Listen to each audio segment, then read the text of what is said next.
Saya mau tanya lagi, sempurnanya sholat pakai apa? Sholawat. Banyakin maka sholawat yang di akhir itu, kalau bisa dijadikan itu paling khusyuk. Paling khusyuk. Semoga Allah SWT kemudian terima kekurangan kita. Jadi kalau sholat itu, yakinkan Allah itu betul-betul ada dan melihat kita. Baru takbir. Allah menyebut dirinya kabir. Berarti kalau kita apa? Kita shahir. Allah maha besar. Maka hadapkan dalam takbir itu, Allahu Akbar. Ya Allah, diriku kecil, bahkan tidak ada di hadapanmu. Allah nggak akan, ya Allah maklumilah. Allah mungkin perhatikan sesaatnya. Sekali saja Allah melirik sholat kita. Selama-lamanya sholat kita dilirik. Sekali saja Allah. Kita kan nabtaghi wajah Allah. Mencari perhatian Allah. Sekali saja Allah melirik si hamba selama-lamanya, seabad-abadnya, sepanjang hayatnya, bahkan berpindah masa, berpindah alam, Allah tetap menatapnya. Ini modal saya menjalani hidup. Maka wajar Allah itu putuskan hubunganmu dengan semua itu dari batin ya, maka engkau bahagia. Siapa yang hidupnya tidak dengan cara ini, maka setiap hari dia akan tersiksa. Apapun kejadian yang antum perhatikan, tidak terlihat peran Allah di situ, buta. Maka orang ini tidak akan diizinkan memandang Allah. Surga bersama program Wakaf Surau Ribat Buaran. Ribat Nurani Hasyimiyah merupakan pusat kajian ilmu keislaman khususnya dalam bidang akidah, fikih, dan tasawuf yang juga menjadi tempat halaqah zikir. Didirikan dan diasuh oleh Abu Dr. Haji Ar-Razi Hashim M. Mahum dan menjadi sebuah yayasan secara resmi pada 18 November 2021. Cikal bakal kehadiran yayasan ini sudah ada sejak 2011 dan dengan spirit yang dibangun sejak saat itu, hingga sekarang Ribat Nurani Hasyimiyah terus aktif mengadakan kajian dan zikir secara rutin. Pada awalnya, seluruh kegiatan ribat terpusat di Komplek Ruko Ciputat Indah Permai dengan kapasitas sekitar 70 orang. Seiring berjalannya waktu, antusiasme jemaah terus bertambah sehingga kapasitas ruangan kurang memadai untuk menampung sejumlah hadirin. Inilah yang menjadi salah satu tujuan pembangunan surau ribat yang saat ini sudah masuk tahap konstruksi sejak 1 Agustus 2024. Selain untuk memfasilitasi ruangan kajian yang lebih kondusif, surau ini juga dibangun untuk berbagai kegiatan ke depannya. Salah satu diantaranya juga untuk kegiatan zikir dan suluk bagi para salik. Untuk itu, kami mengajak para sahabat untuk turut serta dalam menebar manfaat dan syiar dakwah melalui program wakaf pembangunan surau ribat Buaran. Wakaf bisa disalurkan melalui nomor rekening yang muncul pada layar atau juga bisa melalui website resmi kami di wakaf.nuraniahofficial.com. Melalui website tersebut, sahabat bisa mendapatkan informasi terkini seputar perkembangan pembangunan surau. Untuk memulai wakaf, cukup klik donasi sekarang, lalu pilih nominal yang tersedia atau silakan masukkan sendiri nominal yang ingin diwakafkan.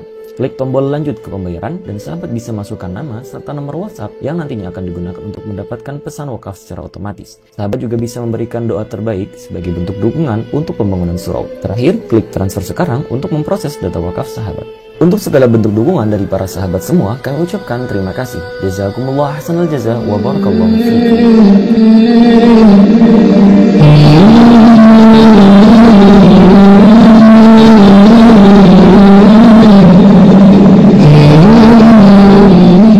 Bangun istanamu di surga bersama program Wakaf Surau Ribat Buaran. Ribat Nurani Hasyimiyah merupakan pusat kajian ilmu keislaman khususnya dalam bidang akidah, fikih, dan tasawuf yang juga menjadi tempat halaqah zikir. Didirikan dan diasuh oleh Abu Dr. Haji Ar-Razi Hashim M. Mahum dan menjadi sebuah yayasan secara resmi pada 18 November 2021. Cikal bakal kehadiran yayasan ini sudah ada sejak 2011 dan dengan spirit yang dibangun sejak saat itu, hingga sekarang Ribat Nurani Hasyimiyah terjemahkan secara harfiah, yadun artinya tangan. Ya?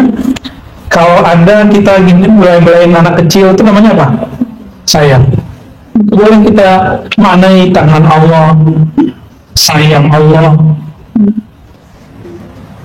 Allah selalu usapkan kepada kepala orang yang azan sampai dia selesai azan. Jadi kita kalau dikasyafkan Allah, itu yang muazin itu dibulai kepalanya. Makanya kalau orang tahu rahasia azan pada lomba-lomba azan, ya, akhwat nggak boleh azan, perempuan nggak boleh azan, ya kan?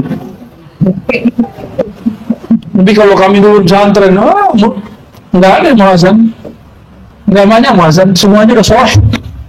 Ya? Jadi datangnya pas udah komat, kiai udah keluar, baru turun semua. Nggak ada yang mau azan, akhirnya azan dia lagi. Ada yang azannya enak, ada yang azannya menggugah. Itu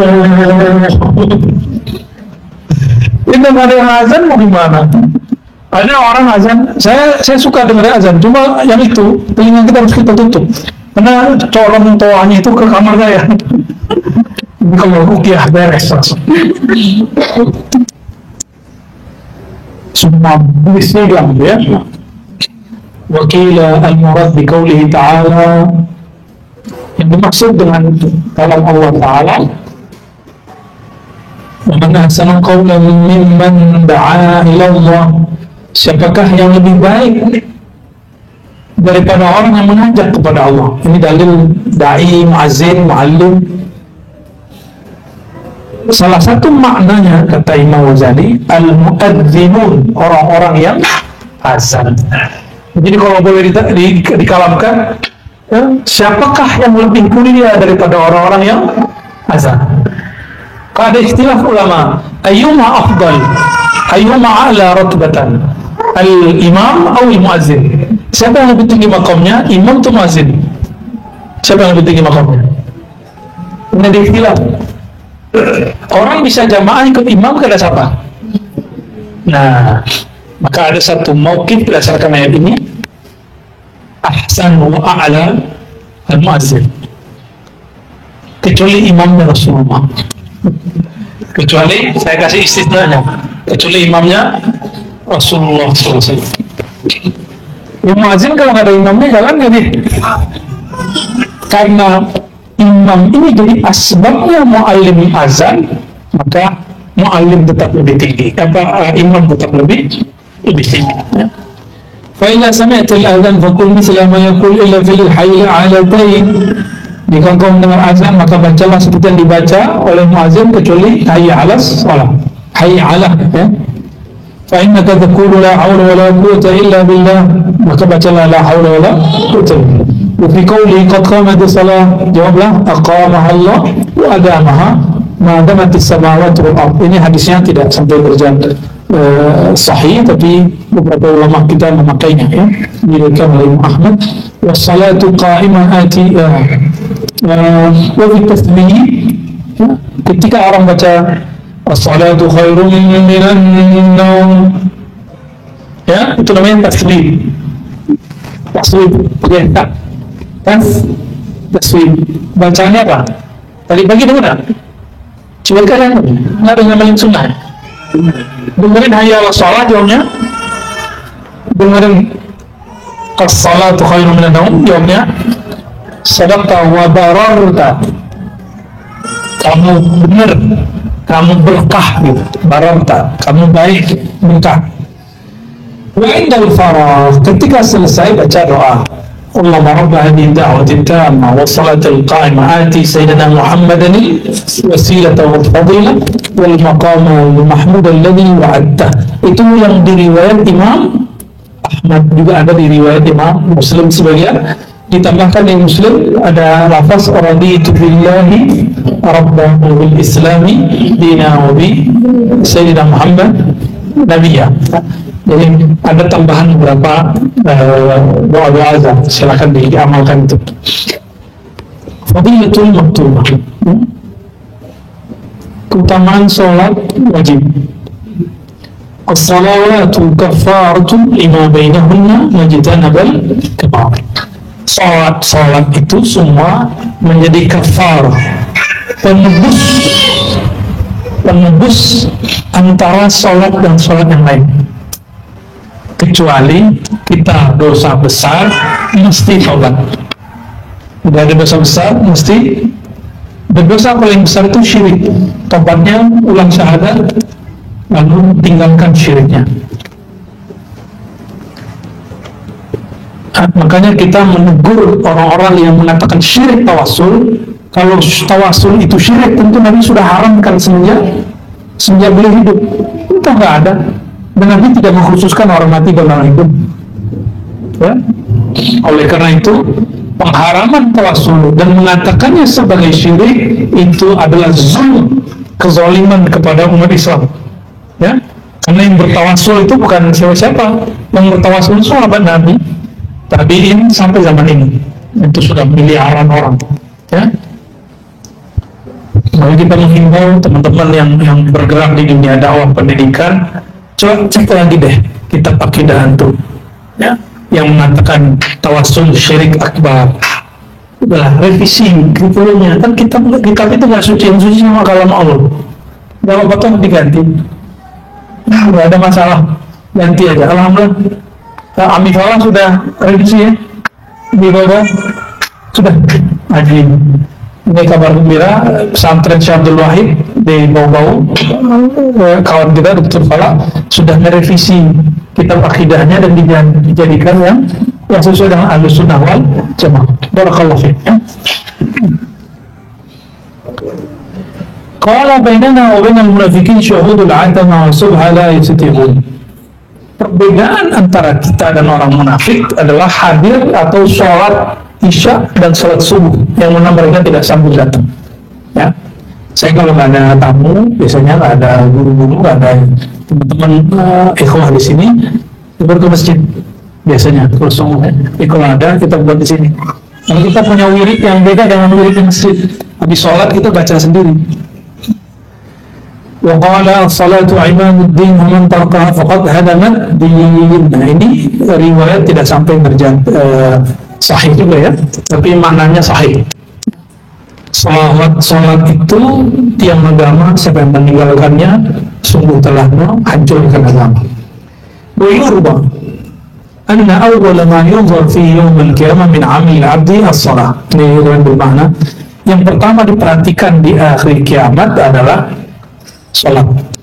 Fa in wujidat tammatan qubilat minhu wasairu 'amali. Jika sholatnya oke, maka semuanya oke, walaupun tidak sempurna. Wa in wujidat nafisah ruddat alaihi wasairu amali. Jika tidak sempurna, maka semuanya ditolak. Saya mau tanya lagi, sempurnanya sholat pakai apa? Sholat. Banyakin maka sholawat yang di akhir itu, kalau bisa dijadikan itu paling khusyuk. Semoga Allah SWT kemudian terima kekurangan kita. Ini ngaji fikih ya, nggak ngaji yang tadi untuk mabuk-mabuk semua ya, yang bilang kok jadi hambar, udah keluar aja ya. Memang ngajinya dihambar-hambarin ya, ngaji itu jangan suka-suka kita. Kalau Allah kasih nikmat, alhamdulillah. Dikasih hambar, itu kan nikmat dari Allah juga ya. Jadi jangan kemudian kok hambar sih gitu. Ngaji di mana aja, ilmu udah ambil, mau ustaz ini, syekh ini, ustaz ini, kalau diri ya, nggak mesti kita hadir kan, nggak mesti dibanding-bandingkan. Kapan pengajian seseorang jadi hambar kalau kita bandingkan dengan yang lain? Jadi kita itu kalau ngaji, udah ngaji dua aja yang di depan sudah. Jangan kemudian bayang-bayangkan yang lain, nanti banding-bandingin jadi juri. Kalau udah jadi juri, kita aja yang jadi guru ya. Ini banyak laporan-laporan ya, yang banding-bandingin, udahlah cukup ya. Kalau diribat siapapun ngajar, udah yang di depan itu udah nikmati ilmu yang Allah turunkan kepadanya, karena rahmat Allah itu luas. Ilmu itu benar-benar rahmat dan Allah turunkan lewat siapa aja yang mau membuka kalbunya ya. Fadilatu itmamil arkan berapa? Yang 53 lama amat ya, setengah 6 ya. Masalah salatil maktubah ke masalah mizan man alfa ustufia. Perumpamaan sholat wajib itu seperti timbangan. Siapa yang menyempurnakannya tepat waktu, rukun syaratnya, maka dia akan disempurnakan walaupun dia tidak khusyuk. Itulah sebabnya kenapa sholat berjamaah itu dianjurkan, karena khusyuk nggak khusyuk dapat 27 derajat gitu ya. Qala alaihi salatu wasallam min ummati, yang tadi itu hadis riwayat Imam Darimi. Yang berikut ini, inna rajulain min ummati la yaqumani la salat wa ruku'iha wa sujudihima wahidun wa inna ma baina salawatiha ma baina samai wal ardi wa asyara ila khusyuk. Betul, nah ini ada satu riwayat, cuma ini tidak sampai derajat sahih ya. Ada dua orang sholatnya sama, rukunya sama, tapi bedanya langit bumi. Apa yang beda? Kalbunya menghadap Allah atau tidak ya. Cuma ini secara riwayat hadis tidak sampai derajat sahih, bahkan dhaif pun nggak nyampe ya. Ini diperdebatkan dengan wa qala alaihi salam aswa'un nas sariqatan man saraqa min salatih. Pencuri itu buruk kan, Orang yang nyuri buruk kan? Pencopet tercela kan? Setercela-cela makhluk, seburuk-buruk pencuri, orang yang mencuri lagi sholat. Maksudnya apa?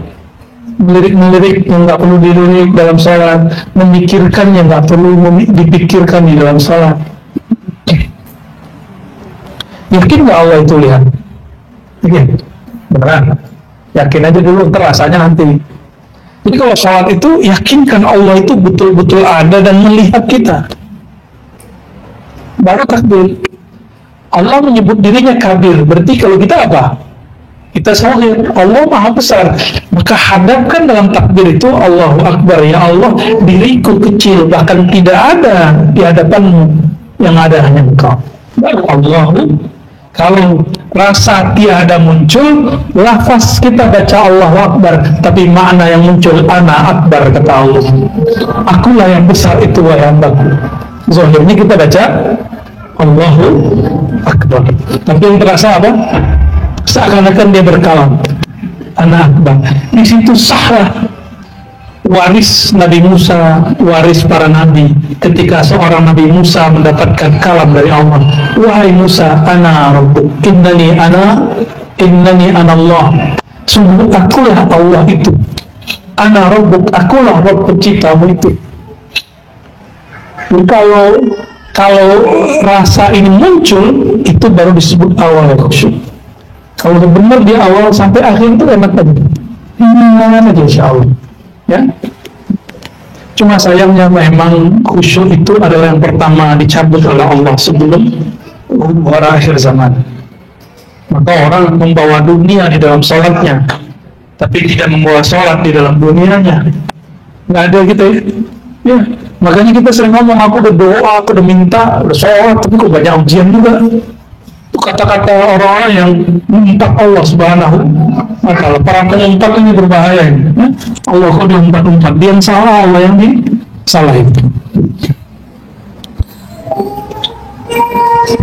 Salatul jama'ati ta'dilu salatul fardhi bi 27 darajah. Ini yang saya suka dari baca Ihya, itu banyak riwayat. Mulai yang sahih sampai yang tidak sahih, tapi lebih banyak yang sahih dan hasannya. Keutamaan salat jamaah itu, biasanya kita dengar hadis ini kan ada di Imam Bukhari Muslim, tapi ini versi Muslim.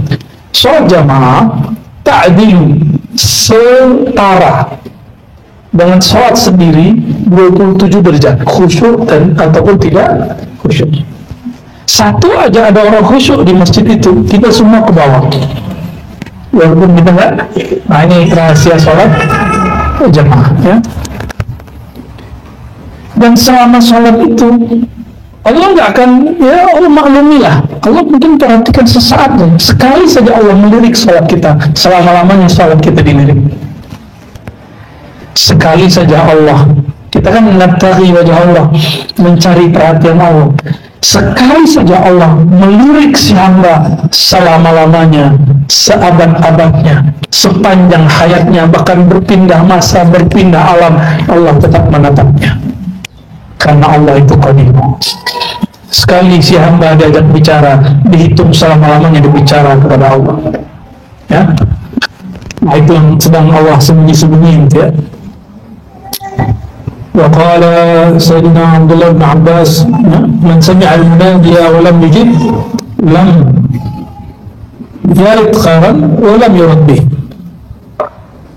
Orang yang dengar azan tapi dia nggak jawab Allah Akbar, kita nggak jawab Allahu Akbar. Dan nikmatnya negeri ini, kiri, kanan, depan, belakang, azan semua, benar nggak?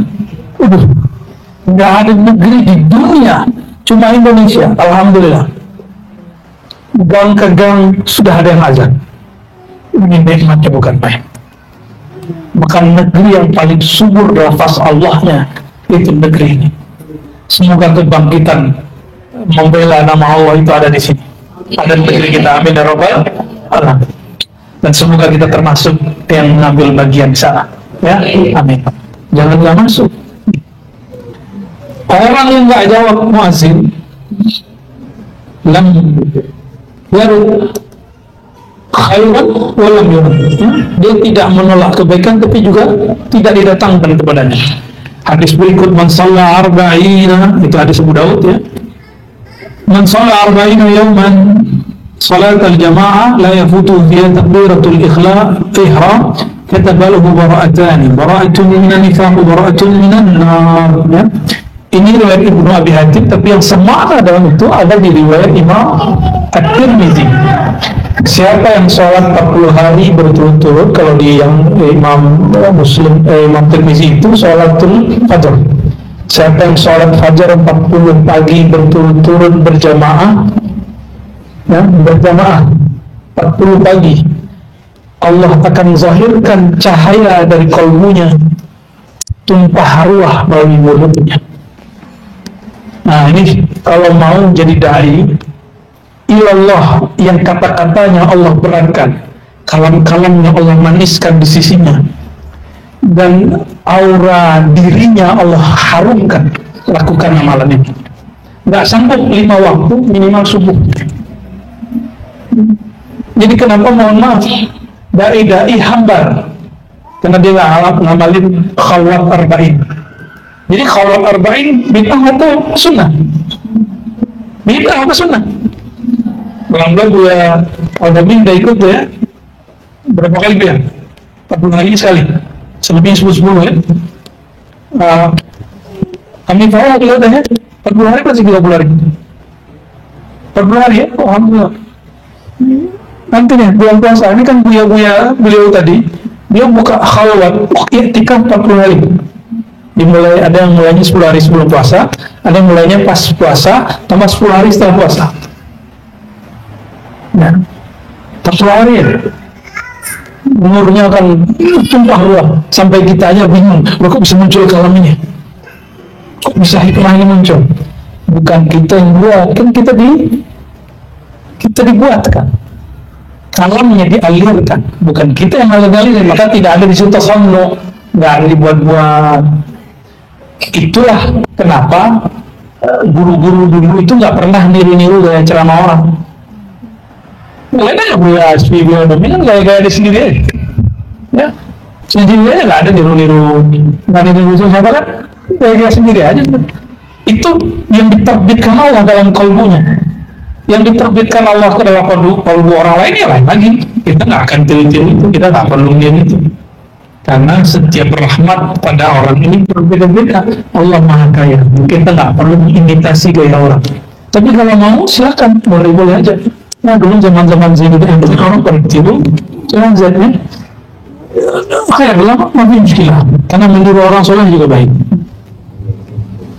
Fadilatus sujud, keutamaan sujud. Nah setelah dengar ini, semangat ke sholat jamaah. Bener nih. Ini kadang-kadang anak pesantren lah paling malas sholat jamaah. Ampun. Karena tahu hukumnya, di situ dia tertipu. Rasulullah, sahabat dulu sholat jamaah, sahabat nanya nggak, Rasulullah ini wajib pesunat? Nanya nggak? Enggak. Nabi kalau beramal, sahabat ikut nggak? Nggak perlu nanya ini wajib atau sunat. Bahkan Nabi itu menghentikan amalan sunatnya karena khawatir dikira wajib. Itu. Ini yang disebut thariqatus sahabah. Thariqatus sahabah. Ini muskilah juga nih, masalah juga. Rajin sholat jamaahnya cuma pas subuh, pas itikaf. Di luar itikaf nggak mau sholat jamaah. Masalah. Kalau nggak sempat sholat jamaah di masjid, ini minimal di rumah, minimal di zawiyah. Kalau zawiyah kan hitungnya surau. Saya bawa ini, saya hitung di hari-hari ngaji ya kayak surau. Dari biasa tempat dari 5 tahun. Dari apa, tempat makan-makan bareng, ya serbaguna. Kayak tadi kan, nikmat tuh sholatnya khusyuk, yang penting sholat. Kita nggak nyembah Tuhan karena khusyuk, ya. Kita nyembah yang ngasih khusyuk. Qala alaihi salatu wassalam, fadilatus sujud ma taqarraba al-'abdu ila Allah ta'ala bi syai'in afdala min sujudin khafi. Ini semaknanya dituliskan oleh Imam Iraqi, tapi saya tidak menemukan riwayat seperti ini ya. Cuma beliau nukil ini.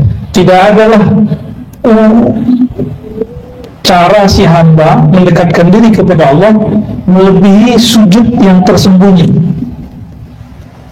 Sujud yang khafi. Sujud yang khafi itu bisa gantikan sujud di dalam qalbunya, atau dia beramal di dalam dirinya, atau beramal sendiri tidak dilihat oleh orang lainnya.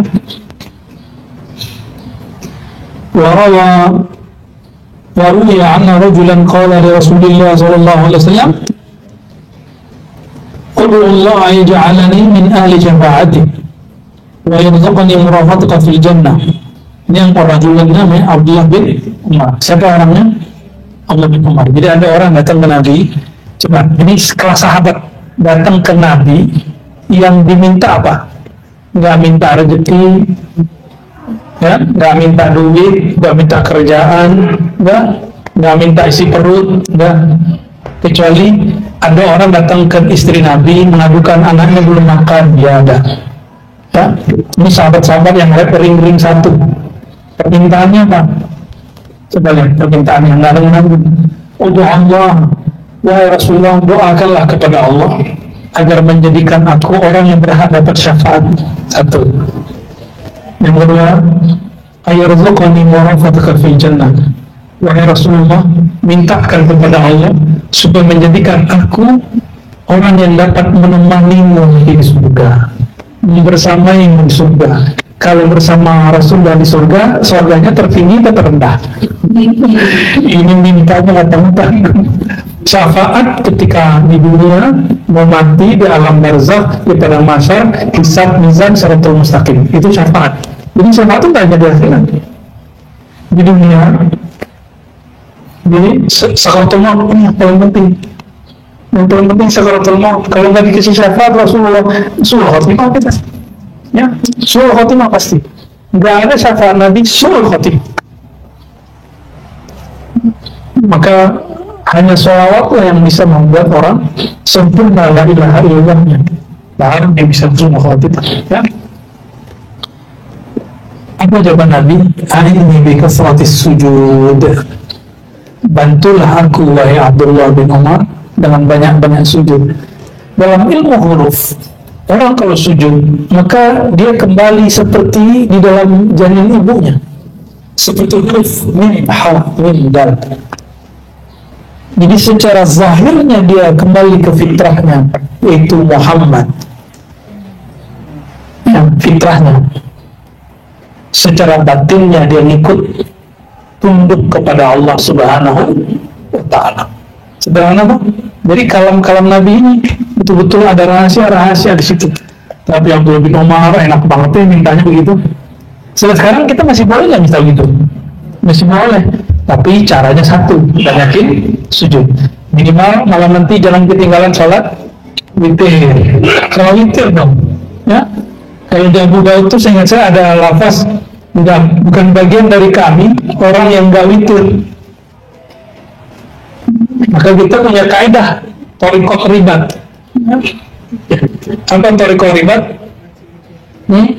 Ngaji ditunjuk kan? Nah itu tuh. Salah satunya sholat witir. Satunya sholat witir.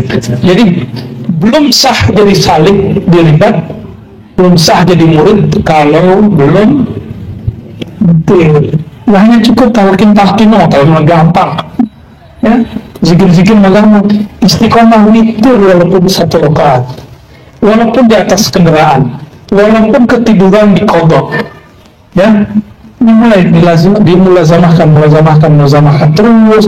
Innallaha witrun, Allah itu witir, suka sama orang yang witir.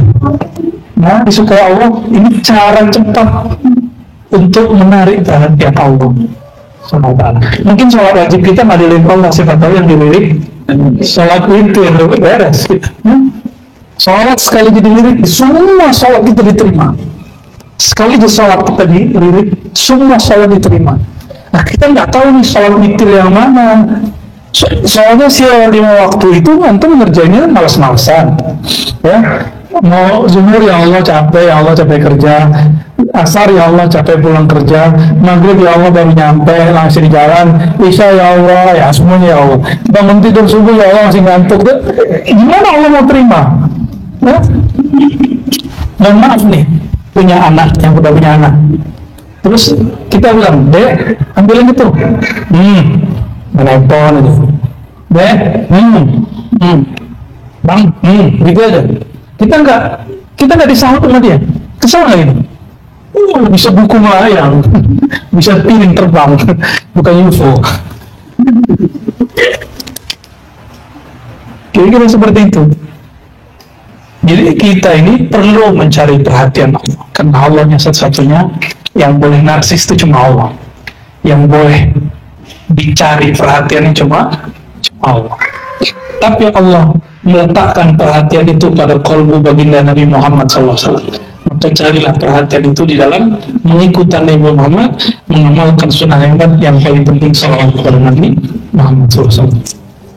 Qala Abu Hurairah, berkata Abu Hurairah. Nah, kalau ini ada di riwayat Muslim, kata Nabi, aqrabu ma yakunu al-'abdu min Allah Ta'ala idza sajada fa aktsiru du'a 'inda dzalik. Sedekat-dekat hamba kepada Allah adalah orang-orang yang ketika dia sujud. Ini kata ada syaratnya, idza sajada, jika dia sujud, hanya jika dia sujud. Kapan orang yang hasad bermasalah? Min syarri hasidin idza hasad. Jadi kita nggak berlindung dari orang hasad, tapi kita berlindung dari hasadnya ketika hasadnya kambuh. Min syarri hasidin, bukan dari persannya saja, tapi dari persannya saat dia hasad. Kapan orang ini dekat kepada Allah? Di saat dia sujud kepada Allah. Kenapa? Secara zahir kepalanya, badannya sudah seperti huruf Nabi Muhammad SAW. Secara batinnya itulah hakikat nur Nabi Muhammad SAW. Itu yang sedekat-dekatnya. Jadi kita tiru zahirnya, hurufnya, geraknya, itulah sedekat-dekatnya orang kepada Allah SWT. Ya. Muhammadun babullah, maka Sayyidina Muhammad adalah bab menuju Allah Subhanahu wa Ta'ala. Begitu.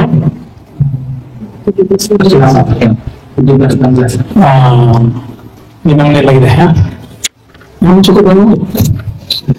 Qala Allah Ta'ala wa aqimis salata li dzikri. Apa tujuan salat?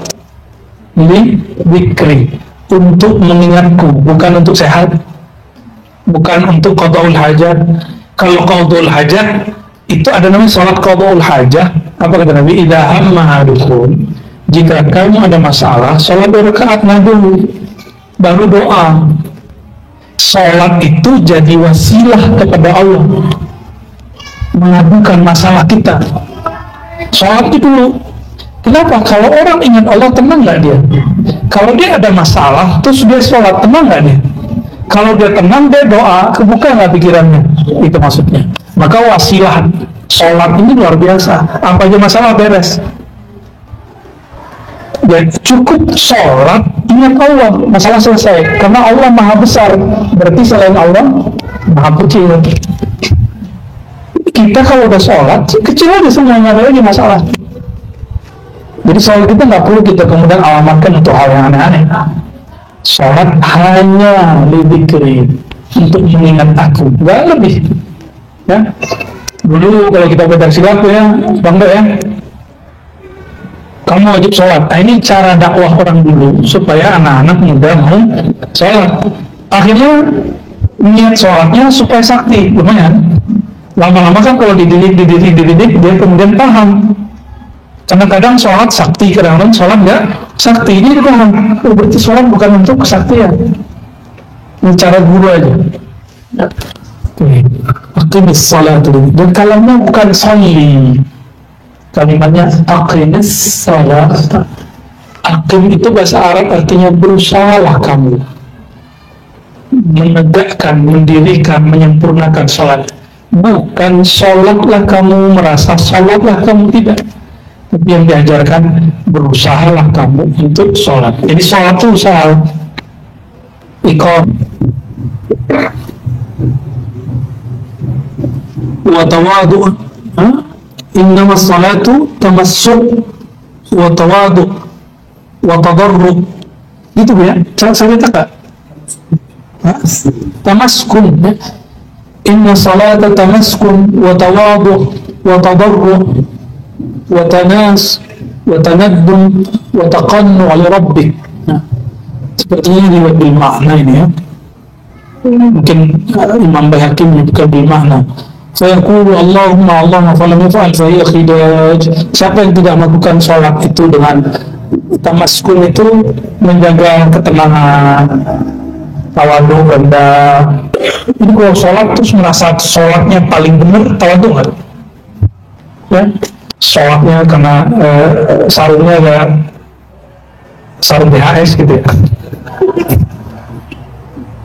atau celananya agak di atas sedikit, ini lebih murah dari samping sarung BHS tapi nutupin mata kaki, neraka. Saya sudah ada perasaan sholatnya lebih diterima dari Allah. Nah, ini berbahaya. Tadarruh, merendah diri ya. Terus orang yang nggak begitu sholatnya disebut khidaj. Khidaj artinya naqis, kurang ya. Wa qala alaihi salatu wassalam, idza shallaita salatan fasalli salatan muwadda. Nah, ada juga lafaz di Quran hadis tapi pakai idhofah ya.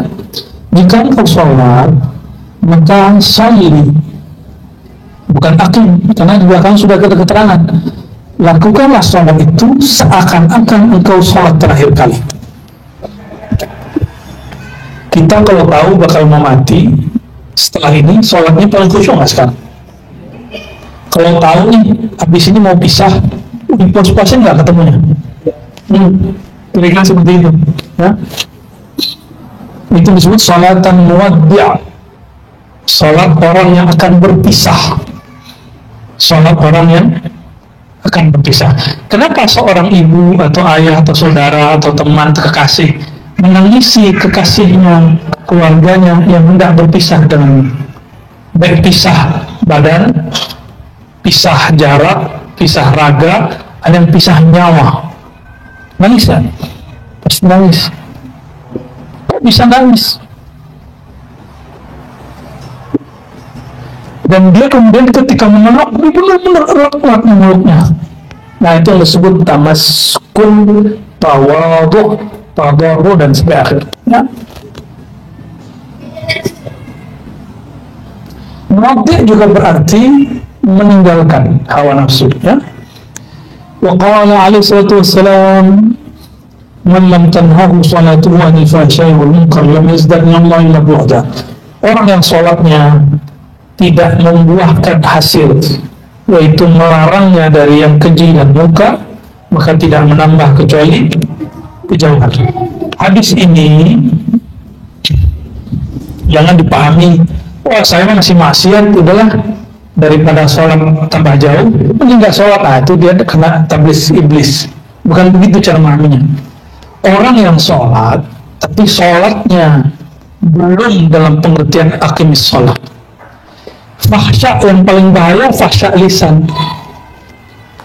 Kalau fahsya orang melakukan urusan pribadinya dengan pasangannya, itu urusan dia. Tapi yang paling bahaya lisan ini, dan kemungkaran qalbu yang paling bahaya. Yang paling bahaya ya.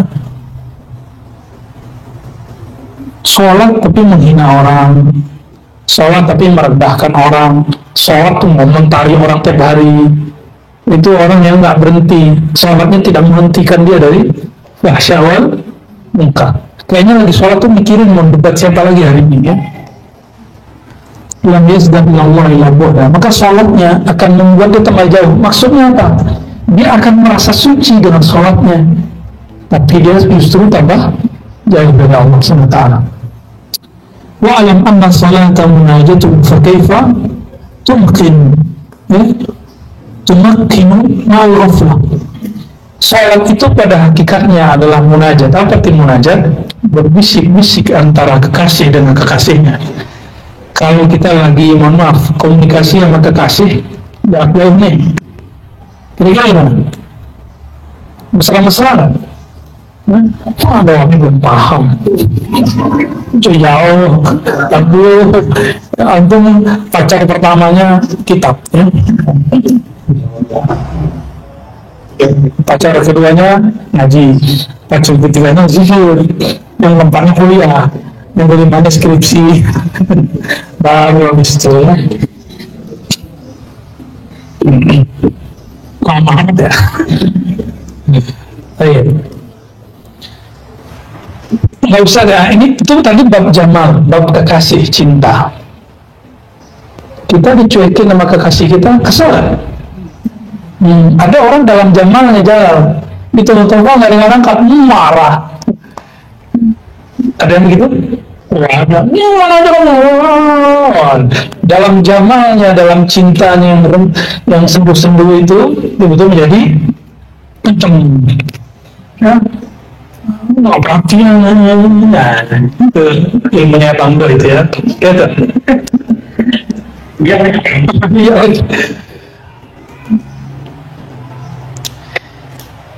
Apabila kita dengan makhluk begitu, ada janjinya sama kekasih lagi awal-awal nih, sebelum jamnya udah datang kan? Udah datang. Cuma kalau udah nikah lain cerita, tar gitu kan. Tapi kalau awal-awal sebelum jamnya datang, kita sudah datang duluan. Adakah orang seperti itu ketika jatuh cinta kepada Allah SWT? Ini beratnya kita ya. Qala alaihi salatu wassalam, la yanzurullahu ila salatin. Allah tidak melihat salat. Lam yahdur rajul fiha biqalbihi ma'a badani. Ini bukan hadis ya. Dicoret aja qala alaihi salatu wassalam. Allah tidak memandang kepada sholat orang yang di kolbunya nggak ada nama Allah. Ya, jadi kalau sholat hadirkan nama Allah dalam kolbu, karena nama dan yang punya nama tidak pernah terpisah. Nama dan punya nama tidak pernah terpisah. Ana ma'ahu idza dzakarani. Aku dan dengan sebutan namaku itu tidak pernah berpisah. Sebut aku membersamai. Gitu, ya. وكان إبراهيم عليه السلام إذا قام لصلاة سمعها وجيب قلبه ميلين. Ini ada riwayat di Israiliyat. Nabi Ibrahim kalau sholat itu wajib itu dengan kolbunya itu terdengar sampai 2 mil. Itu yang dengar pakai kolbu. Orang 2 mil sono tahu, wah ini kolbunya siapa? Kenapa bisa begitu? Karena ilmunya kekasih Allah itu harum, yashumuha ahluha, dapat dicium keharumannya oleh ahlinya. Maka seorang kekasih Allah ini mau gimana ngumpet nggak akan bisa sembunyi. Pasti ada yang tahu.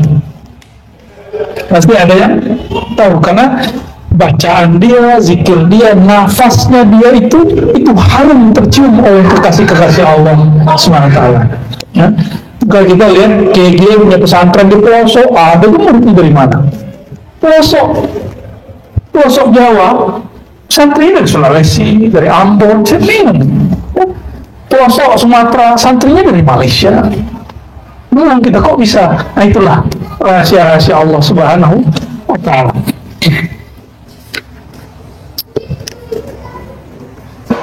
Nah, barangkali itu mukaddimah hadis-hadis daripada hal-hal yang berkaitan dengan sholat. Semoga ini memotivasi kita untuk lebih serius mencari perhatian Allah di dalam sholat. Ya? Wassalamualaikum yataqabbal salawatina wa sujudana wa ruku'ana wa nas'alullah ayanzura birahmatihi ila salatina. Laulahu ma sallayna wa laulahu ma sajadna wa laulahu ma raka'na. Allahumma salli wa sallim wa barik ala sayyidina Muhammad sayyidil muqimin سيد الساجدين سيد الراقين وعلى آله وصحبه وبارك وسلم والحمد لله رب العالمين.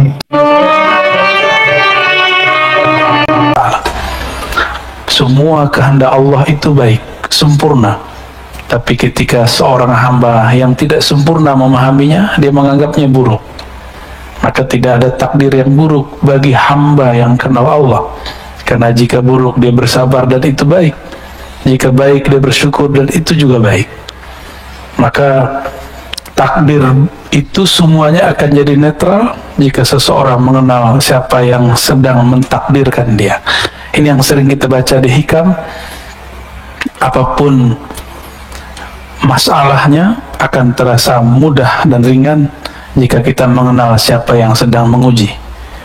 Ya, semoga Allah memberikan kekuatan untuk kita semua, apapun persoalannya, apapun masalahnya, masalah rumah tangga, pekerjaan, masalah hubungan dengan teman-temannya, dan lain sebagainya. Semoga Allah berikan kita as-sabar dan as-syukur. Syukur-syukur Allah berikan kita al-ikhlas. Karena ikhlas itu plong, nggak ada di situ lagi rasa beban. Orang ikhlas lebih tinggi dari sabar, karena sabar masih ada beban, tapi kalau ikhlas tiada beban. Allahumma ja'alna minal mukhlisin al-mukhlasin, amin ya rabbal alamin. Semoga hati kita bercahaya dengan surah Al-Fatihah. Alhamdulillah. Bismillahirrahmanirrahim. Iya, kenapa ya? Syaratul ladzina an'amta 'alaihim waladhdallin. Kita masuk ke hikam yang ke-60 ya. Sebentar. Qala Ibn Athaillah bisanadina al-muttasil laih ma basaqat. Kelihatan ya, nomor 60. Anggap aja kayak baca Iqra. Ma basaqat aghsanu dhullin illa ala bidhri tam'in. Di sini ada kata kuncinya. Kata kuncinya pada dhul dan tama'. Tidak mungkin ada kehinaan kecuali karena ada ketamaan, ketamakan. Tamak. Jadi tamak bahasa Arab bisa positif berarti keinginan, bisa negatif berarti keinginan yang berlebihan. Di dalam surat As-Sajdah ada kalimat wa tama'a, itu berarti berharap. Dan tidak masalah kalimat itu, tapi dalam istilah Al-Quran itu lebih umum daripada istilah bahasa hadis ataupun bahasa harian. Contohnya di Quran ada lafaz dabah, pernah dengar? Wa ma min dabbatin fil ard illa 'ala Allahi rizquha. Tidak adalah satu binatang melata atau hewan melata ataupun manusia yang berjalan di muka bumi kecuali Allah jamin rezekinya. Kata dabah artinya semua yang jalan di bumi. Tapi orang Arab tidak pernah menggunakan istilah ini untuk temannya. Hei dabah gitu. Karena dabah artinya binatang yang berjalan. Kapan kehinaan akan muncul? Ketika ketamaan bersemi di dalam diri. Ya, ala bidhri tama'in. Jika ini disemaikan ketamaan, enggak dibersihkan, justru malah disemaikan. Nah, ini yang kemudian jadi catatan Imam Ibn Athaillah As-Sakandari, jangan pernah sama sekali merawat ketamaan. Sifat tamak jangan dirawat, itu maksudnya. Tamak itu sifat dari hewan ternak. Makanya hewan ternak itu hina. Tapi sehina-hinanya hewan ternak seperti babi. Babi tidak pernah mengingkari takdirnya ketika dia tidur di kotorannya sendiri. Pernah nggak babi mengingkari takdirnya? Tidur di kotorannya sendiri. Bahkan nggak ada makanan, dia makan kotorannya sendiri. Itu babi pernah protes nggak? Jadi kita ini untuk masalah takdir kalah sama babi.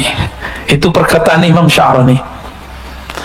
Anjing, kata Imam Sya'rani, anjing itu galak tapi tidak tamak. Kata beliau, guruku salah satunya adalah si guguk alias anjing. Maksudnya apa? Saya bingung. Karena dalam pikiran alam bawah sadar orang Indonesia khususnya, anjing itu najis karena mazhab Syafi'i. Tapi ternyata di mazhab Maliki tidak. Di mazhab Maliki anjing tidak najis. Kata Imam Sya'rani, lihatlah apabila anjing makan, itu dia kalau sudah kenyang, walaupun dagingnya masih banyak, daging yang dia santap masih banyak, dia tinggalkan. Dia nggak bawa tabungan buat besok gitu, bekal buat besok. Ada nggak anjing begitu? Maka segalak-galaknya anjing, anjing tidak tamak. Kita sudahlah galak, emosional, rakus, tamak lagi. Nauzubillah min dzalik. Semoga Allah menyembuhkan ketamaan di dalam diri kita semua. Amin ya rabbal alamin.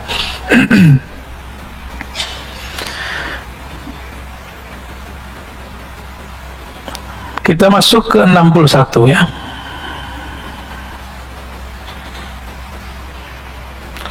Ma qadaka syai'un mislul wahmi. Ma qadaka syai'un mislul wahmi. Tidak adalah yang mengikatmu lifestyle, gaya hidup. Ini mainnya di sini ya. Ma, tidaklah, qadaka, mengkaitkanmu, menarikmu, syai'un, sesuatu pun, mislul waham, yang lebih deras, lebih kuat daripada waham. Waham itu apa? Nah, ini kalau kita buat ilustrasinya, yakin. Yakin itu udah paling tinggi. Pertengahan namanya syak. Apa arti syak? Ragu. Di bawahnya namanya waham. Jadi ini 50%.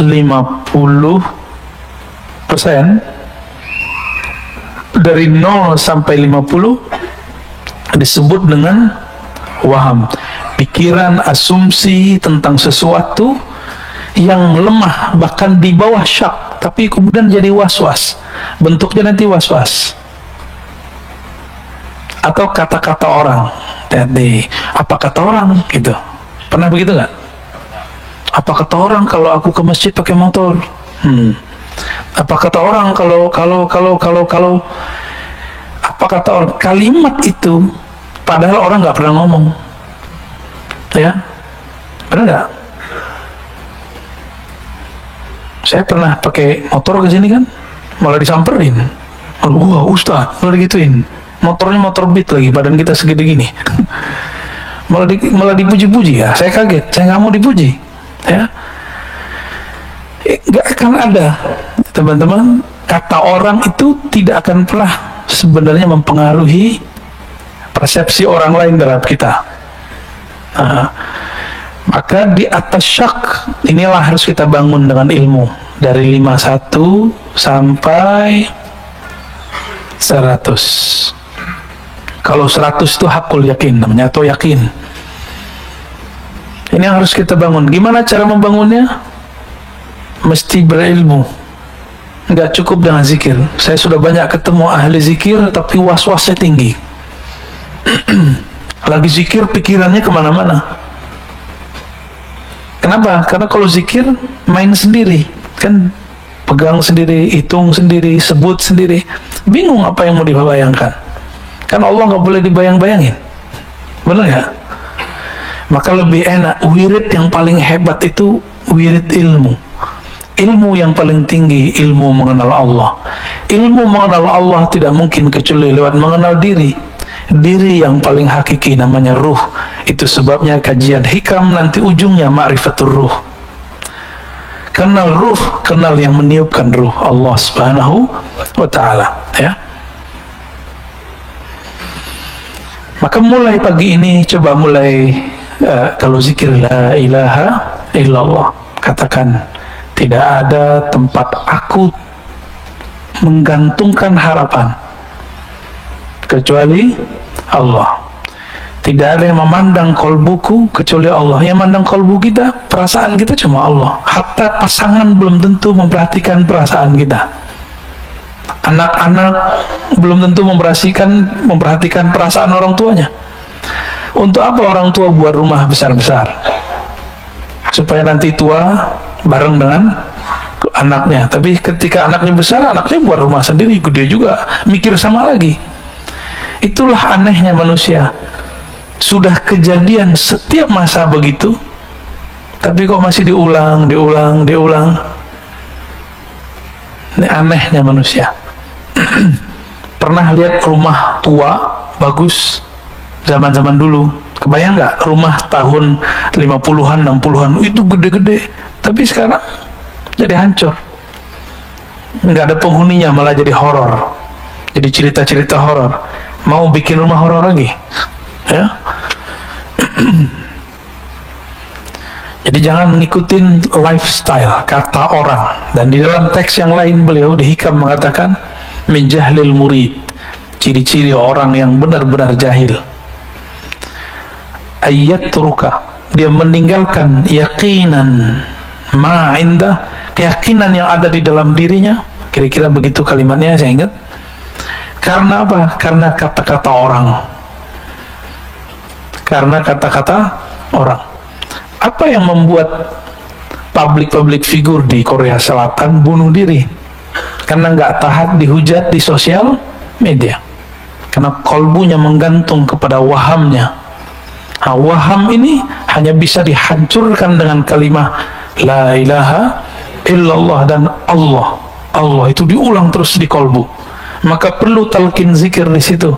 Carilah mursyid-mursyid ya, yang bisa mentalkinkan zikir. Semoga Allah membersihkan kolbu kita dari waham ya. Dan saya dari dulu mengatakan cari di luar, karena saya tidak terima bayat, meskipun sesekali saya terima talqin. Cuma itu tergantung mood. Mood itu kalau bahasa tasawufnya hal ya, kondisi rohani. Kalau kondisi rohaninya oke, kita kasih. Ini Pak Bambang berapa lama nunggu? Ada setahun. Nggak saya kasih. Tahu-tahu lagi nggak ada mengapa-ngapain, kita talqin. Dan dia merasakan nikmatnya. Ya. Antum sholat. Yang bisa merusak sholat itu waham. Waham itu yang nanti melahirkan khayal. Khayalan ini yang mengganggu pikiran dalam sholat. Sholat, tapi kepikiran motor dikunci apa enggak, mobil dikunci apa enggak, itu dari waham ya.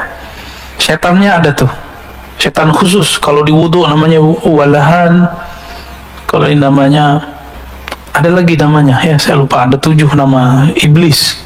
Kalau sekarang boleh disebut iblis berbintang 4. Jadi ada 7 tuh iblisnya. Ada iblis yang adu domba, saut namanya. Ada iblis yang membuat suami istri, teman dengan teman, kelompok dengan kelompok, majelis dengan majelis berselisih. Itu namanya dasim. Ada rumah tangga kacau, itu dasim bekerja. Ada jamaah berselisih, itu dasim bekerja. Mohon maaf, pengurus masjid tengkar, itu dasim bekerja. Maka mengurusi masjid harus dengan prinsip ta'awuz. A'udzubillah minasyaitonir rajim. Pasti banyak kata-kata orang, dan jangan terganggu dengan kata-kata orang ya. Yang mengizinkan orang itu berkata-kata siapa? Ridho nggak kepada Allah? Maka jangan pandang dia, pandanglah yang menggerakkannya, Allah Subhanahu wa ta'ala. Ini modal saya menjalani hidup. Maka wajar Allah itu, dalam hadis Nabi SAW menyebutkan iman itu 6 rukunnya, dan kalimat percaya hanya dizahirkan di hadis yang nomor pertama dan nomor ke-6. Percaya kepada Allah, dan yang terakhir engkau percaya kepada takdir.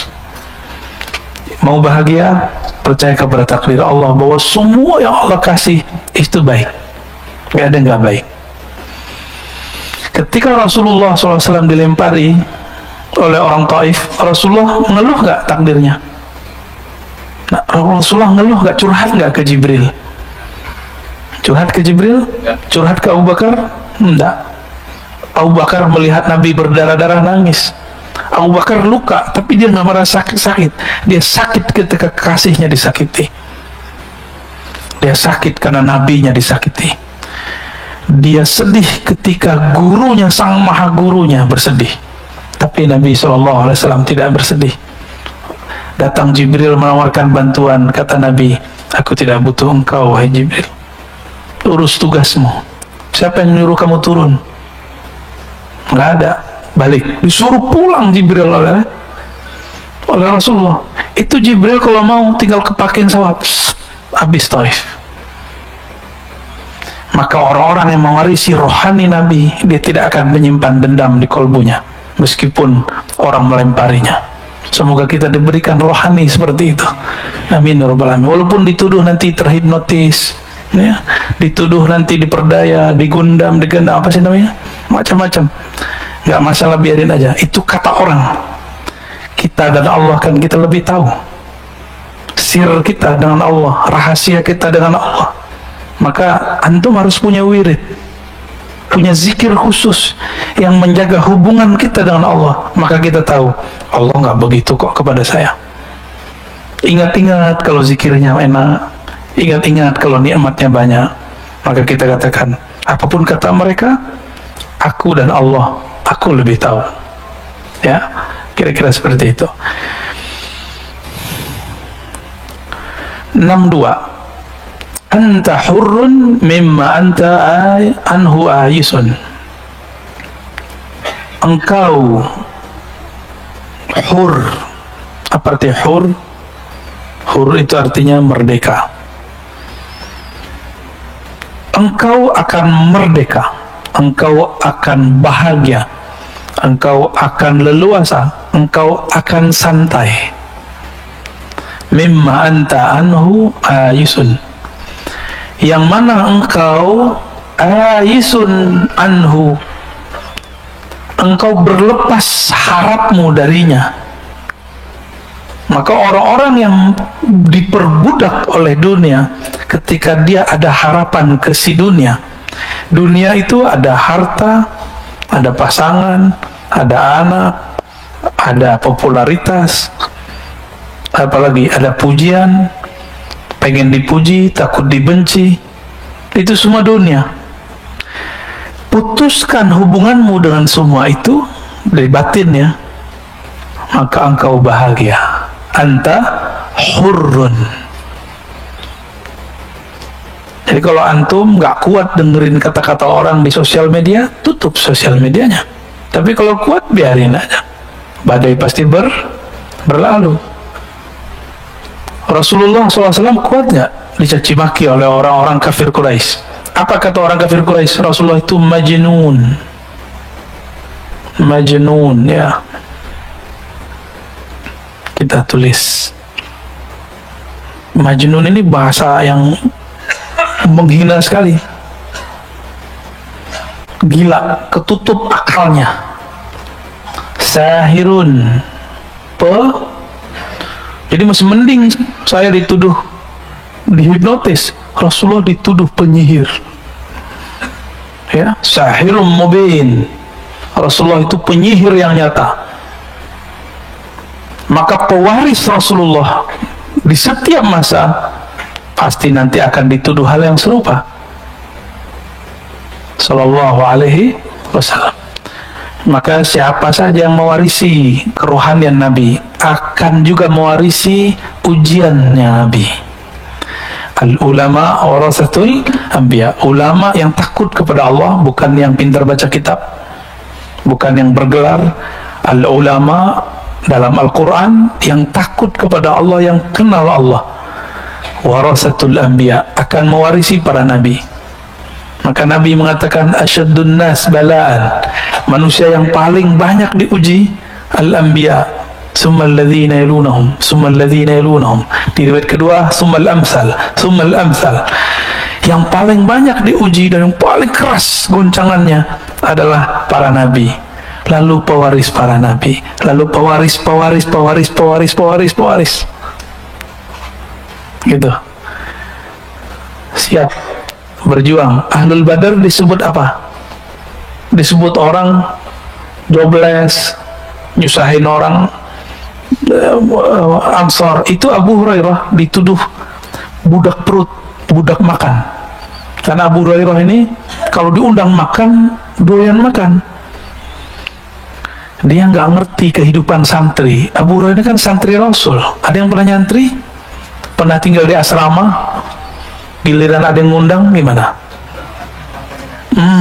Mahasiswa deh, mahasiswa ngekos. Giliran ada yang ngundang makan gimana? Balas dendam, perbaikan gizi. Ya benar, perbaikan gizi. Salah nggak Abu Hurairah makan banyak? Nggak salah. Justru yang ngundang seneng. Abu Hurairah santri Rasulullah makannya banyak. Alhamdulillah. Ya.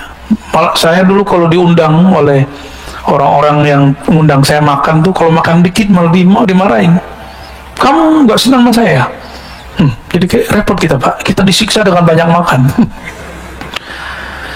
Nabi disebut sahirun, Nabi disebut majnun. Nah, ketika kita lihat Nabi di kolbunya masih ada nggak sisi nafsiyahnya? Ini ngecek diri kita masih dominan nggak sisi ego, bahasa Arabnya nafsiyah. Kalau kita tulis nafsiyah,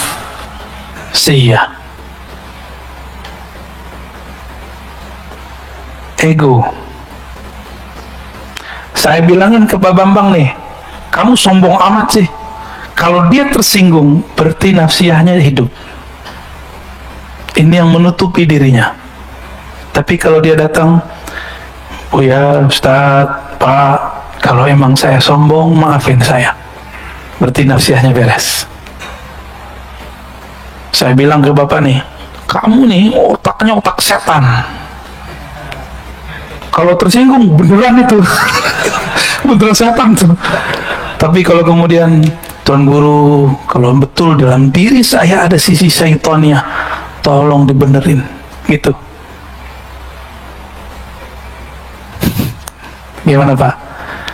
Nanti ada orang ngata-ngatain antum, kamu belagu. Tersinggung nggak? Beneran belagu ente. Ya. Tapi kalau mengatakan, oh iya, maaf kalau saya masih dianggap belagu. Ya.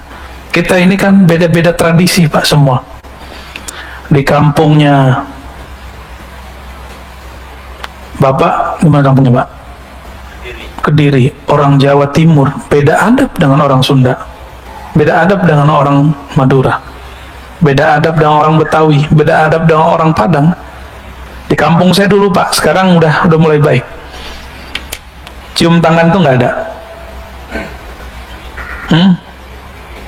Adanya cium, cium pipi, maunya. Nggak ada cium tangan sama guru, nggak ada. Saya kesini, saya lihat orang cium tangan sama guru fisika, guru bahasa Inggris. Saya berpikirlah, masa cium tangan guru fisika, guru bahasa Inggris, tapi saya nggak cium tangan sama guru hadis saya. Maka 3 tahun lamanya, hampir sekitar itu, saya nggak cium tangan mulia guru saya, Syekhna Ali Mustafa Yaakob. Setelah itu kemudian baca satu kitab Ar-Rukhsah fi Taqbilil Yad. Lalu baca juga beberapa hadis, ada di Sunan Nasai, jangankan tangan, kaki pun dicium. Hadisnya sahih. Maka kemudian mulailah saya mencium, dan grogi juga sih nyium tangannya, dan kaku gitu. Ini bedanya, karena saya orang Sumatera, itu tangan guru yang saya tarik. Benar ya? Itu antum tuh. Tapi apakah itu su'ul adab? Untuk orang yang nggak ngerti, nggak disebut su'ul adab, nggak disebut buruk adab, karena dia nggak ngerti. Tapi kalau dia ngerti, kepalanya yang turun. Kalau sudah nyantri, udah ketahuan nih, ini bukan santri nih ya. Kalau bukan santri, tangan gurunya ditarik. Kalau santri, kepalanya yang turun. Itu bedanya Pak. Bapak disebut sesat, ahli bid'ah, marah gak? Jangan marah. Saya ngaji ya biar nggak jadi sesat, biar nggak bid'ah, kira-kira begitu. Kita perbaiki. Kalau ada orang beda faham, itu urusan dia. Ya, ini ngecek nafsiyah. punya ego yang masih nyala nggak di dalam diri? Nah, ego ini ada ego ternak, binatang ternak. Apa egonya? Serakah, rakus, tamak. Ada ego buas, emosi. Kalau udah emosi, agak cerdas sedikit, ngadu domba orang. Mereka coba lihat ya, di banyak majelis itu ada aja yang ngadu domba, ya. Dan kita jangan terpancing. Kalau kita terpancing, berarti ego kita sama jeleknya dengan ego dia. Belum namanya nafs, an-nafs al-mutmainnah. Jadi nafs ini ada 7 tingkatannya, masih ingat? Ingat gak? Nafs ammarah bisu, jiwa ego yang mengajak kepada keburukan. Terus yang kedua, lawamah, yang dia mencela dirinya kalau salah, atau selesai melakukan sesuatu dia cela dirinya. Yang ketiga, mulhamah, mut-mutan, kadang baik kadang buruk. Dan yang keempat baru dan mutmainnah. Ini orang egonya sudah stabil. Dia tidak akan menyalahkan orang yang menuduh dia apa-apa, ya. Mutmainnah itu nggak menyimpan benci lagi dalam dirinya, ya. Bisa begitu nggak? Mulai-mulai ya, belajar kita, sama-sama belajar. Saya pun masih belajar. Wa abdun, engkau itu akan menjadi budak. Abdun, budak. Lima anta lahu tami'un, engkau budak terhadap sesuatu yang engkau rakus terhadapnya, engkau tamak terhadapnya. Semua kita tamak, pengen punya duit banyak, enggak? Benar? Jujur aja lah, bilang iya. Sama kita berarti, ya. Tapi dengan belajar hikam, direm dikit, sedikit. Buktinya apa? Kita untuk mendapatkan harta, kita bekerja, berangkat pagi, pulang sore. Bahkan ada yang pulangnya besoknya lagi, pagi besoknya. Kenapa? Karena tawamiun, menginginkan dapat dunia. Antum kira teman-teman yang menghibur kita di TV, selebriti, para artis, komedian itu bahagia? Belum tentu dia bahagia. Walaupun dia bisa bikin orang ketawa, bisa jadi dalam dirinya ada masalah yang sangat banyak. Tapi hebatnya komedian itu, dia masih bisa menghibur kita walaupun dirinya bermasalah. Kalah kita, Pak. Kita masalah dikit, wajahnya langsung kacau, nggak bisa menghibur orang. Kita kalah sama mereka. Mereka bisa menyembunyikan masalahnya dikit. Kita katanya rajin sholat, rajin zikir, rajin tahajud, rajin jamaah. Kesel dikit disebut, beda faham dikit kemudian menyalahkan orang. Nauzubillah min dzalik.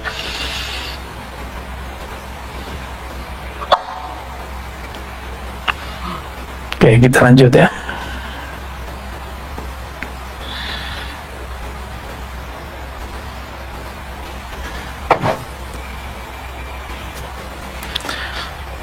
Man lam yuqbil ala Allah bimulatafatil ihsan qida ilaihi bisalasilil imtihan. Siapa yang tidak menghadap kepada Allah dengan kelembutan ihsan, mulatafah, lutf. Allah bernama Latif. Ini lutf, itu lembut. Siapa yang tidak menghadap kepada Allah dengan kelembutan ihsan. Ihsan ini, apa arti ihsan? Engkau beribadah seakan memandangnya. Engkau hidup seakan melihat bahwa dialah yang ngatur hidup. Siapa yang hidupnya tidak dengan cara ini, maka setiap hari dia akan tersiksa. Qida ilaih atau quyida ilaih, akan disertakan dalam hidupnya, akan dikaitkan kepadanya belenggu-belenggu imtihan. Apa arti imtihan? Ujian-ujian. Orang yang merasa diuji, terus dapat bencana, terus dapat cobaan, terus kenapa? Karena memandang Allah tidak dengan kacamata ihsan. Jadi mulai pagi ini coba berpikir, apapun yang terjadi padaku, itu adalah kebaikan-kebaikan Allah. Mungkin kita ini kurang penyabar, maka dilatih sabar dengan ujian. Ada yang diuji dengan kekurangan, sabar enggak? Ada yang diuji dengan kelebihan, bersyukur enggak? Ada yang diuji dengan pujian, lupa diri enggak? Ada yang diuji dengan cacian, dia putus asa enggak? Itu mainan Allah semua. Jika dia memandang ini mainannya Allah, aturannya Allah, Rabbul Alamin yang ngatur alam semesta, maka belenggu-belenggu cobaan pun terasa tidak membelenggu. Ya, justru dia merasakan itu cubitan-cubitan dari Sang Maha Kekasih, Allah Subhanahu wa Ta'ala. Pengen nggak dicubit kekasih, Pak? Kangen nggak masa-masa dulu? Kangen ya, masa-masa awal nikah dulu dicubit, kayaknya dibalas pakai bibir ya. Kalau sekarang udah dipelukin tolok, bau, gitu ya. Enggak gitu, alhamdulillah. Berhasil berarti, Pak.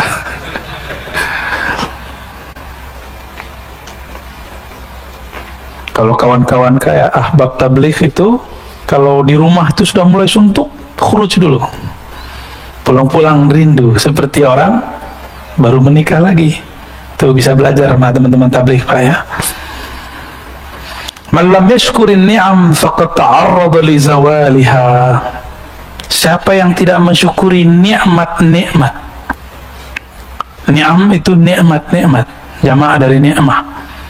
Faqad ta'arrada li zawaliha. Dia sedang menantang Allah untuk menghilangkan nikmat itu. Nikmat itu jangan dibayangin duit doang. Ini kebanyakan kita mikirin duit, rumah, apalagi sehat. Enggak, semuanya. Apa aja.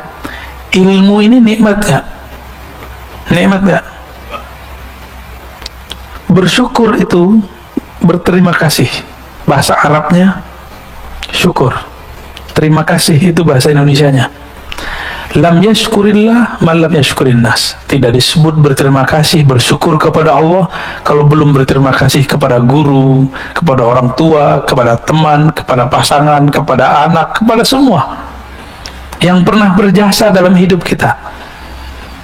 Itu ya. Maka saya sendiri berterima kasih kepada orang yang menegur saya. Inilah manhaj Imam Al-Ghazali. Imam Ghazali mengatakan, jika engkau tidak ketemu mursyidmu, karena mursyidmu mungkin tidak setiap hari, maka lihatlah musuhmu. Musuhmu paling kenal dengan aibmu. Musuhmu paling kenal dengan aibmu. Jadi bersyukur ada musuh, nikmati. Musuh itu adalah lisannya guru yang agak galak. Ya, kalau pernah dimarahi guru nggak? Pengalaman saya, setiap kali saya ridho dimarahin guru itu berkah, dan sampai hari ini. Dulu cara baca kitab saya dimarahin guru saya, dan guru saya kakak kelas. Kamu nih baca kitabnya kayak orang bego gitu. Waduh, emang saya bego, Kang? Bimbing saya, Kang. Nggak pernah dibimbing saya. Tapi besok ujurumiyah khatam dari maghrib sampai isya, ulang lagi, diulang begitu. Efeknya ilmu gramatikal menjadi hafal.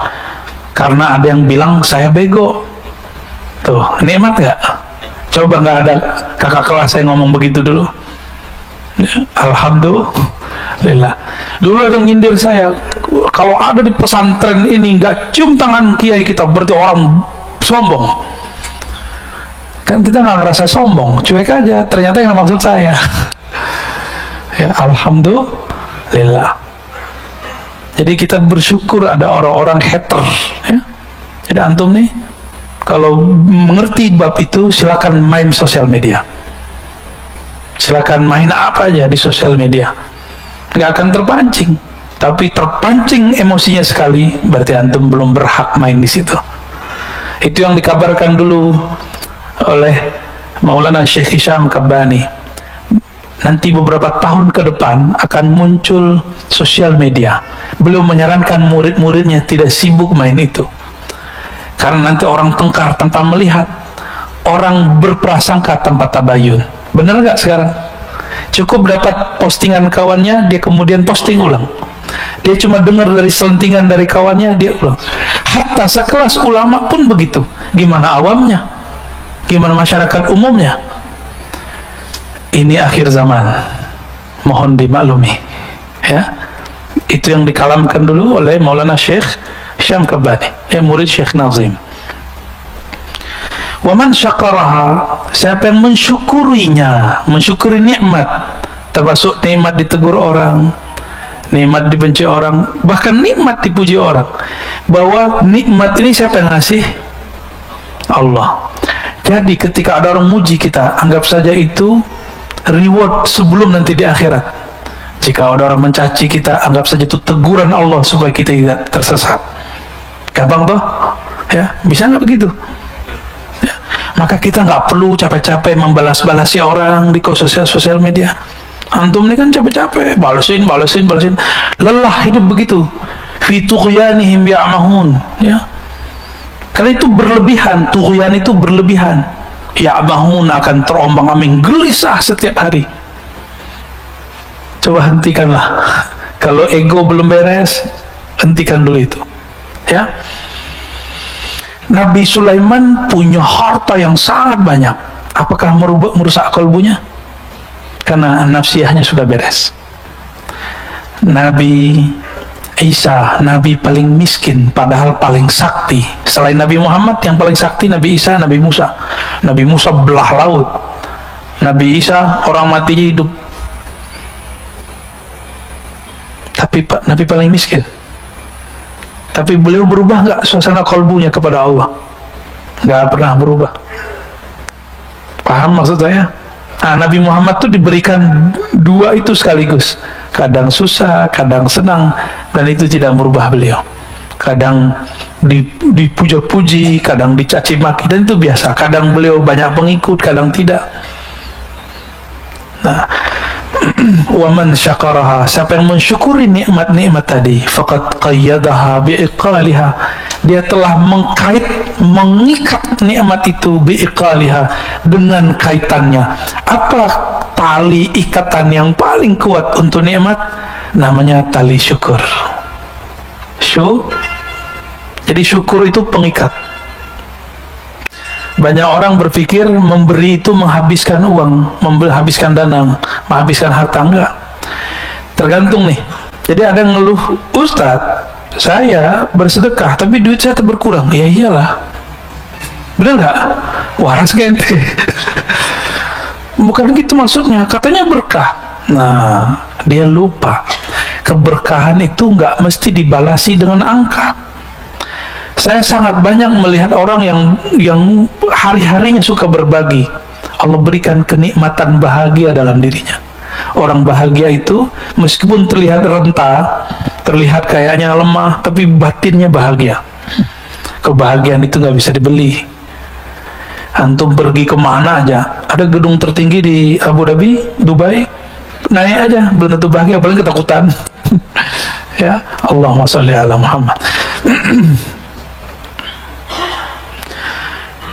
Nikmat yang paling besar bagi saya adalah nikmat mengenal Allah. Nikmat mengenal Allah. Mengenal Allah inilah yang membuat kita memandang perannya di semuanya. Kira-kira itulah yang disebut dalam hadis, dalam Al-Quran dan hadis Nabi. Dalam Al-Quran, siapa yang buta di dunia, maka dia buta di akhirat. Apapun kejadian yang antum perhatikan, tidak terlihat peran Allah di situ, buta. Maka orang ini tidak akan berizinkan memandang Allah di akhirat. Ingin memandang Allah? Kita ini kalau sudah jatuh cinta seseorang, pengen ketemu nggak? Pengen ketemu. Bener. Kayak baru cinta aja, Pak. Baru jatuh cinta ya. Udah lama.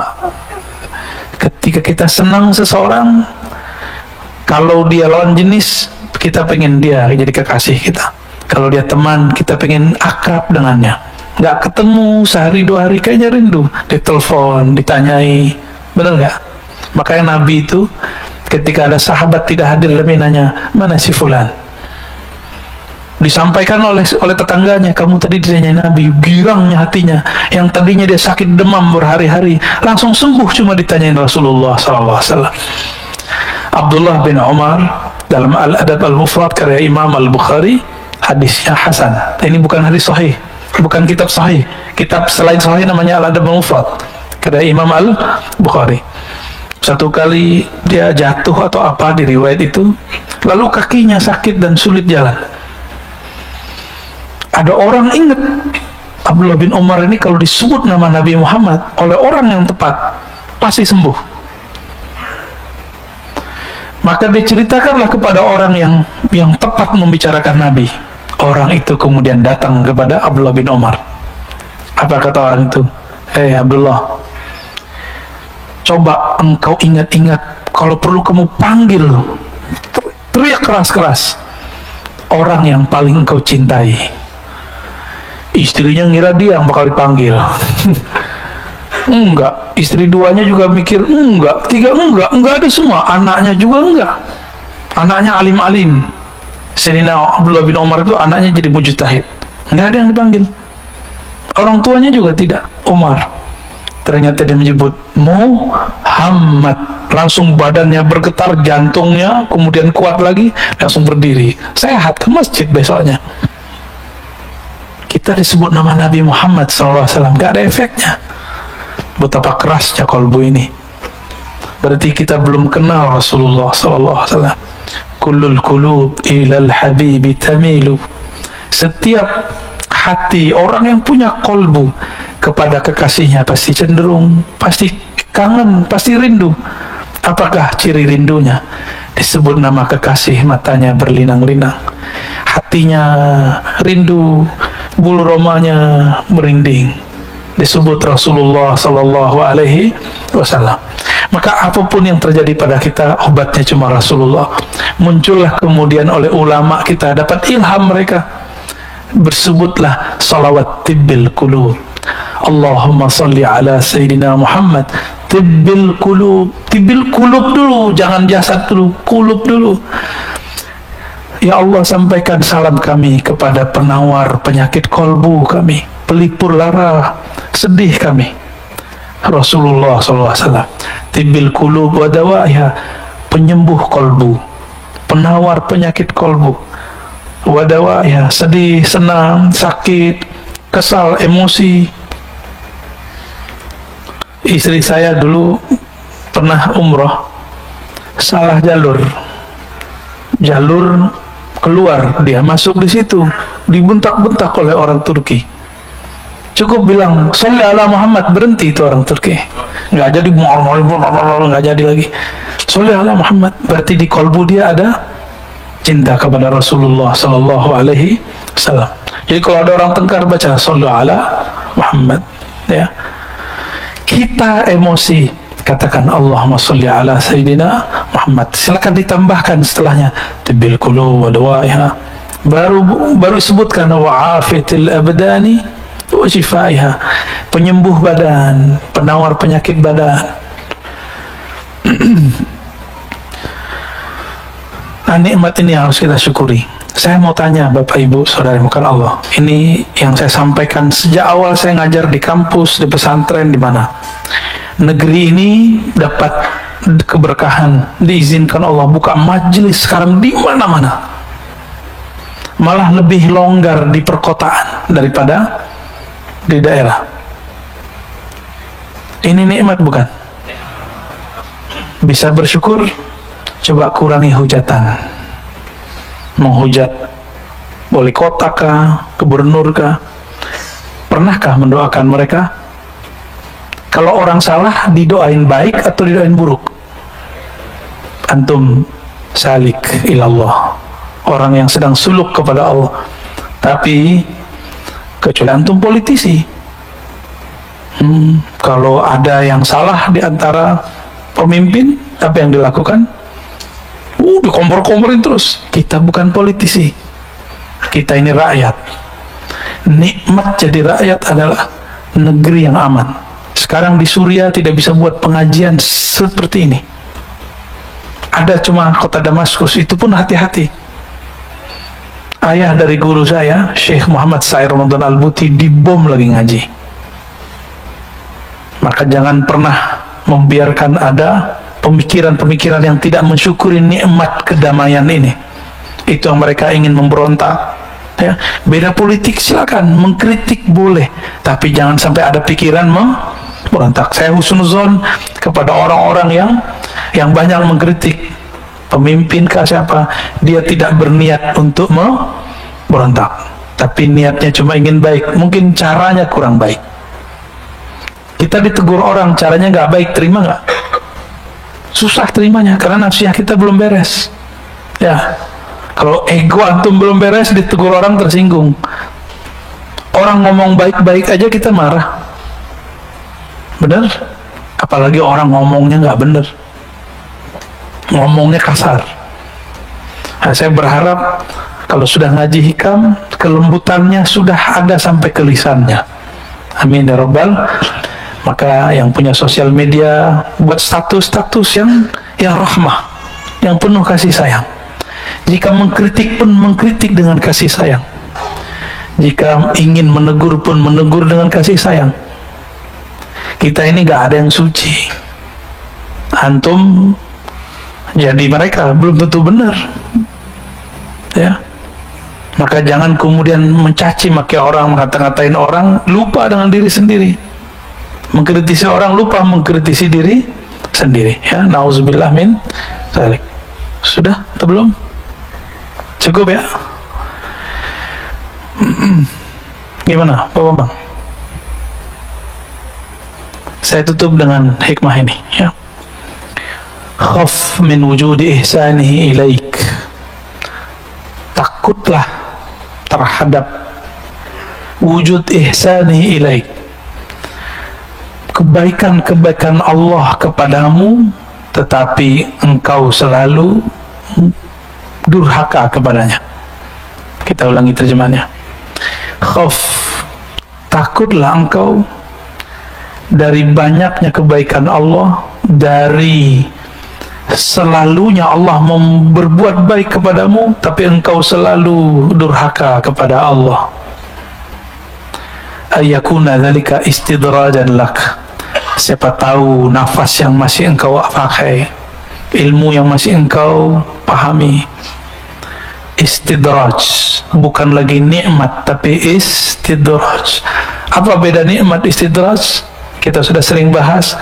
Nikmat itu bertambah pemberian, bertambah ketaatan, ketulusan, bertambah baik egonya.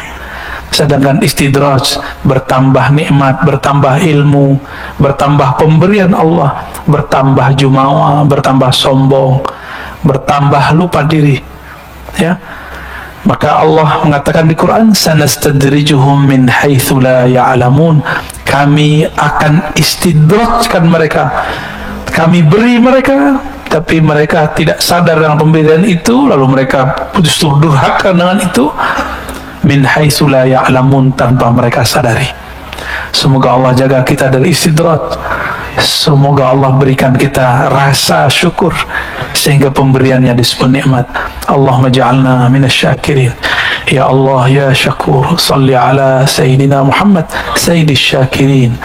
Ya Allah, sampaikan salam kami kepada makhlukmu, kekasihmu yang paling bersyukur, yang paling berterima kasih, yang paling bersabar, Sayyidina Muhammad sallallahu alaihi wasallam.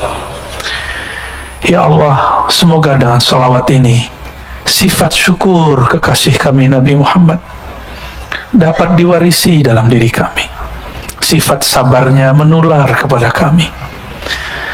Allahumma ya Allah, ya Ghaffar, ya Ghafur, ya Sattar, wahai yang maha pengampun. Dosa kami sangatlah banyak. Dosa mata, dosa telinga, dosa tangan, dosa kaki, dosa lisan, dosa kemaluan, dosa perut, dosa dari ujung kepala, ujung rambut sampai ujung kaki. Belum lagi dosa hati, ya Allah. Dosa syirik khafi, dosa riya, dosa sombong, dosa iri dengki, dosa senantiasa lupa mensyukuri Engkau. Ampunkan dosa-dosa kami ya Allah, ampunkan aib kami ini ya Allah. Fastur auratina bisitrikal jamil.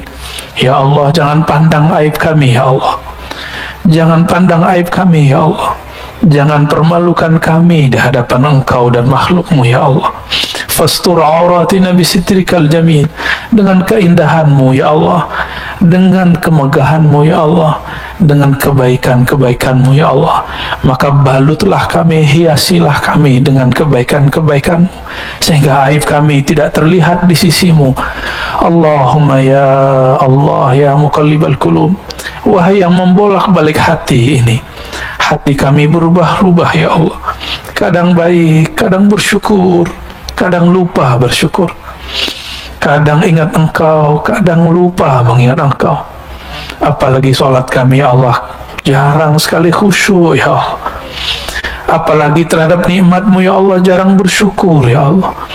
Maka ampuni kami ya Allah, tetapkan kolbu ini menjadi kolbu hamba yang bersyukur, abdan syakura. Wasabbit qulubana ala dinika wa ta'atik. Allahumma ya nur, wahai pemilik cahaya, kolbu kami dipenuhi noda-noda kegelapan, otak pikiran kami dipenuhi dengan was-was dan prasangka, badan kami dipenuhi dengan lumuran dosa. Dengan cahaya-Mu ya Allah, maka bersihkan kami, terangi kolbu kami bihaqqi nabiyina Muhammad sallallahu alaihi wasallam. Allahumma rabbana atina fid dunya hasanah wa fil akhirati hasanah wa qina adzaban nar waj'al sayyi'atina sayyi'at man ahbabta. Allahumma salli ala Sayyidina Muhammad wa ala ali Sayyidina Muhammad walhamdulillahi rabbil alamin. Assalamualaikum warahmatullahi wabarakatuh. Surga bersama program Wakaf Surau Ribat Buaran. Ribat Nurani Hasyimiyah merupakan pusat kajian ilmu keislaman khususnya dalam bidang akidah, fikih, dan tasawuf yang juga menjadi tempat halaqah zikir. Didirikan dan diasuh oleh Abu Dr. Haji Ar-Razi Hashim M. Mahum dan menjadi sebuah yayasan secara resmi pada 18 November 2021. Cikal bakal kehadiran yayasan ini sudah ada sejak 2011 dan dengan spirit yang dibangun sejak saat itu, hingga sekarang Ribat Nurani Hasyimiyah terus aktif mengadakan kajian dan zikir secara rutin.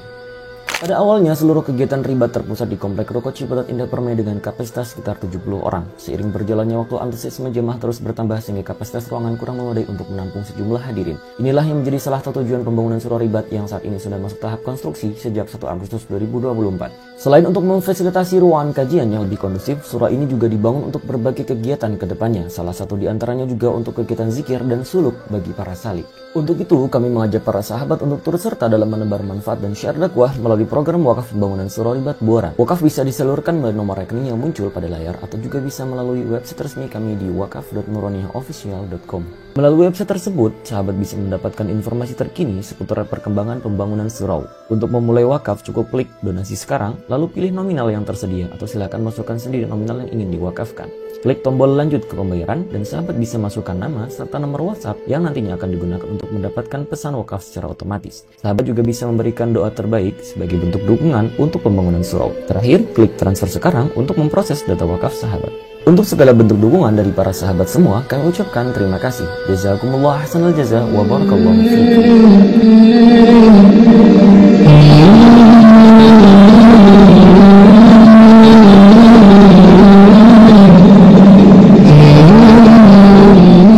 Bangun istanamu di surga bersama program Wakaf Surau Ribat Buaran. Ribat Nurani Hasyimiyah merupakan pusat kajian ilmu keislaman khususnya dalam bidang akidah, fikih, dan tasawuf yang juga menjadi tempat halaqah zikir. Didirikan dan diasuh oleh Abu Dr. Haji Ar-Razi Hashim M. Mahum dan menjadi sebuah yayasan secara resmi pada 18 November 2021. Cikal bakal kehadiran yayasan ini sudah ada sejak 2011 dan dengan spirit yang dibangun sejak saat itu, hingga sekarang Ribat Nurani